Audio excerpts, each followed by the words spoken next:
the most costly presidential campaign in American history, appears headed to a suspense-filled close. Polls show a tightening race as the nation suffers the worst health crisis in a century. In 13 battleground states identified by CBS News, the average of new infections reported daily has jumped 45% over the past 2 weeks.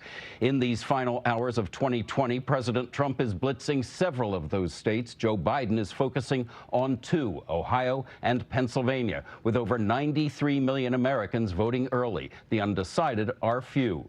Weijia Jiang leads us off. Does anybody have a coat I could use, please? This is definitely not the right one. Michigan marked the first of 5 states where President Trump is holding rallies today, along with Iowa, North Carolina, Georgia, and Florida.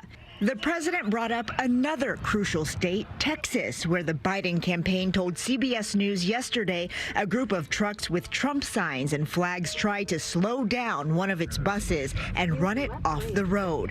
The incident led to the Biden team canceling some events. Mr. Trump offered an alternative explanation. Did anybody see the picture of that crazy bus driving down the highway? They're surrounded by like hundreds of cars. You know, they were protecting his bus yesterday because they're nice. So his bus, they had hundreds of cars.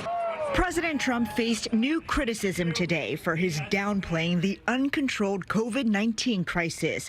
In a new candid interview with the Washington Post, Dr. Anthony Fauci said the Biden campaign is taking the pandemic seriously from a public health perspective, unlike Mr. Trump, whose view is driven by the economy and reopening the country. Fauci said the U.S. is in a perilous position heading into the fall and winter months, and that we're in for a whole lot of hurt. It's not a good situation. The White House released a statement saying it's unacceptable and breaking with all norms for Dr. Fauci, a senior member of the president's coronavirus task force and someone who has praised President Trump's actions throughout this pandemic to choose 3 days before an election to play politics. We're going to act to get COVID under control. It's almost criminal the way he has handled it.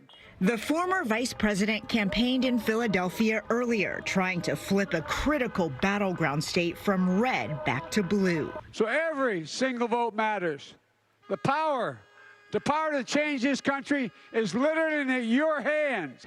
Weijia joins us now from the White House. Weijia, both candidates are heading back to Pennsylvania to rally tomorrow. Just how important is that state?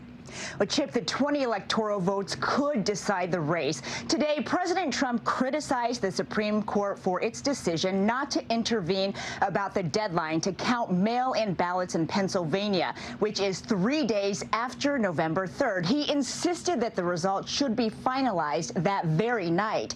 In 2016, the president was not declared a winner until the early morning after Election Day. Chip? Weijia Jiang, thank you.